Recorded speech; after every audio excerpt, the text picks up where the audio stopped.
Muito bem, é lamentável, é um direito do cidadão, um direito de quem apoia o presidente Jair Bolsonaro.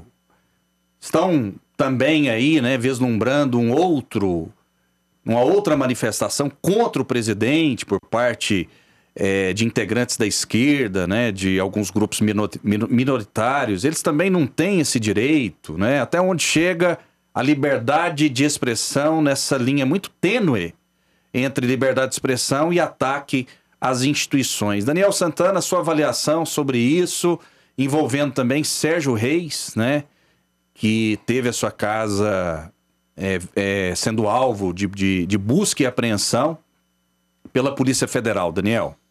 Bom, a questão do Sérgio Reis, da busca e apreensão, eu acho um exagero. Uma pessoa que já foi político, nesse momento não é, mas que é um artista, pessoa conhecida e que falou ali algumas coisas que eu discordo completamente do que ele falou e, segundo ele próprio, em tom de brincadeira com um amigo, e esse áudio teria vazado e causado todo esse problema. Não concordo com as coisas que ele diz no áudio, mas se nós não tivermos mais o direito a fazer qualquer tipo de brincadeira ou, às vezes, numa conversa informal, acabar colocando as coisas num tom que não é necessariamente aquele que você leva na sua vida, eu acho que isso é normal para todo mundo na sua vida pessoal. Às vezes fazer uma brincadeira ou ter um tom diferente daquele que você costuma adotar quando você tem que estar no seu trabalho ou quando você está numa discussão séria em que você quer se posicionar, colocar os seus argumentos. Então, isso eu acho uma questão de exagero.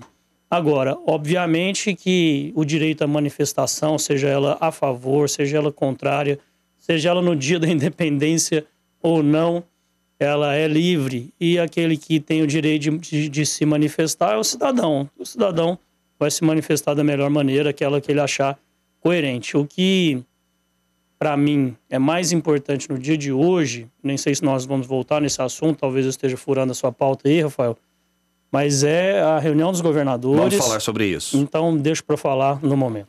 Muito bem. Rogério Rezende, que é especialista também em redes sociais, em mídia digital. Qual a sua avaliação, a perspectiva para 7 de setembro? Vai ser uma bomba ou vai ser apenas um traque no que diz respeito ao número de pessoas, Rogério? Olha, essa é a grande pergunta, né? A minha maior preocupação com relação ao 7 de setembro vai ser a seguinte. Vai ser um maior, eu acredito que vai ser o maior expressão política de patriotismo do brasileiro, aquele que quer ir às ruas e demonstrando a sua inconformidade com o atual sistema. Qual que é o grande objetivo dessa manifestação? É a insatisfação com relação ao STF. Eu costumo dizer o seguinte, eu que trabalho e transito, como você bem disse, no meio digital, hoje em dia a gente tem que escutar muito as redes sociais porque é lá onde as pessoas elas falam e opinam. Afinal de contas, todo mundo hoje consegue dar eco à sua opinião através das redes sociais. E existem vários memes, né? Por exemplo, eu acho que o nosso telespectador já deve ter lido isso aí no WhatsApp, alguma outra rede social, e eu vou até falar aqui para vocês, que vai chegar ao ponto que o Alexandre Moraes vai mandar prender o Sérgio Reis pela morte do menino da porteira e por injúrias ao comparar uma senhora idosa com uma panela velha, induzir ao alcoolismo com a pinga de mim, além de executar obras com direito público mal feitas, afinal a casa tem goteira, fora o crime ambiental acumulado com feminicídio do João de Barro. Entendeu? Então é isso que o povo está compartilhando. O que é que está acontecendo? O STF está extrapolando ao direito de legitimar o direito. Eles trabalham para nós. O judiciário trabalha para o cidadão comum. Da mesma maneira, os políticos, todos eles trabalham para nós. E eles que estão aí na vitrine estão sujeitos a terem pessoas que têm opiniões contrárias.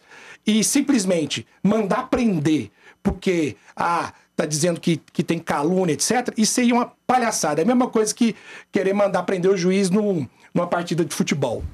Entendeu? A gente tem um direito... Imagina se todo torcedor que xingasse o juiz fosse preso. É isso aí que eu falo. Eu falo Tá certo. na lata. Mesmo Tá que, afinal de contas, a rede social, ela reverbera a opinião de todo mundo sem filtros. Até enquanto puder, né? Porque a gente não sabe até quando que eles vão censurar a gente ou não. Exatamente. E tem um detalhe também fundamental. Tem gente, Daniel Santana, você já viveu isso na pele, né? Por exemplo, o assassino de Valério Luiz. A gente não sabe quem é e a gente não tem... A gente não é a justiça para dizer o seguinte, foi fulano ou beltrano. Mas até hoje essa pessoa não foi presa. E aí, de repente, o STF tem superpoderes, aponta o dedo para um Sérgio Reis, para um Roberto Jefferson, para o deputado também Daniel, e diz o seguinte, né? Vou prender imediatamente porque foi uma afronta à democracia, foi um ataque à democracia, sem que isso tenha sido julgado ou transitado. Exatamente. Como que vocês veem essa agilidade, né? Essa diferença entre pesos e medidas? Pode falar, Rogério, se você quiser. Não, é isso que eu queria colocar. Está extrapolando todas as medidas dentro do processo judicial. Quer dizer, simplesmente o STF foi atacado, foi xingado com impropérios, que seja a opinião pública. Que direito eles têm de censurar as pessoas? A gente vive num país, não é um país democrático? Não é um país que a gente sempre se regozija, sempre fala com orgulho no peito, que aqui a gente vive numa democracia e que a gente não tem censura da liberdade de expressão? Ué, que país é esse, como diz o nosso Renato Russo? Que país é esse, né? Daniel. Bom, Rafael, realmente a gente tem que ver os dois lados da coisa, né? Primeiro, acredito que a questão de você ter a legalidade, porque o STF age dentro do que é legal, dentro do que está na Constituição ou da interpretação da Constituição.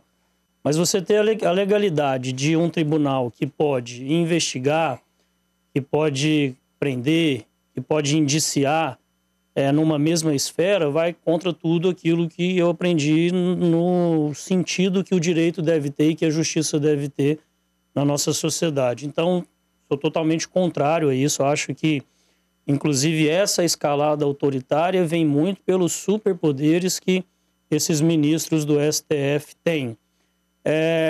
Com relação voltando um pouco a essa questão do Sérgio Reis, sobre as declarações em que ele está sendo investigado e teve busca e apreensão na sua casa de documentos, dos seus eletrônicos. Eu queria lembrar aqui, Rafael, que no dia 11 de agosto, desculpa, o presidente do Tribunal Superior Eleitoral, ministro também do STF, Luiz Roberto Barroso, foi filmado no Congresso, onde ele dizia, numa fala tirada de contexto, e suprimiram algumas partes da fala, em que eleição não se ganha, eleição se toma. E ele diz que era um comentário sobre Roraima, sobre a eleição de lá, na época do voto, que ele estava conversando com um senador de Roraima, um deputado de Roraima, não lembro. Ele explica a situação, o vídeo vai inteiro dentro do contexto, e as pessoas entendem, e ele diz que ali fazia nada mais do que uma ilação, um comentário sobre as eleições na época da cédula eleitoral, do voto que era feito em cédula. Você imagina se no dia seguinte o ministro Roberto Barroso acordasse com a polícia dentro da sua casa para poder investigá-lo e fazer uma busca e apreensão sobre uma fala fora de contexto, ou uma brincadeira, ou o que quer que seja que ele tenha feito no privado. Pois é isso que aconteceu com o Sérgio Reis. Muito bem, é um caminho perigoso. Eu tenho dito aqui sempre que é o seguinte: hoje querem atingir o presidente da República, os conservadores. Amanhã podem ser os progressistas, pessoas de centro, de diagonal, de transversal. Ou seja, a liberdade, Rogério e Daniel, a liberdade de expressão, está acima dessas ideologias. Exatamente. Está acima, né, dos nossos gostos pessoais. Porque daqui a pouco todo mundo vai sofrer com isso. E eu nunca vi. A gente sempre fala da lentidão da justiça, e quando fazem críticas aos ministros superpoderosos do STF, de imediato, né, pedidos de prisão, então é algo perigoso. Eu não estou aqui defendendo direita, esquerda, centro, eu estou defendendo a liberdade de expressão. A censura é logo ali na esquina.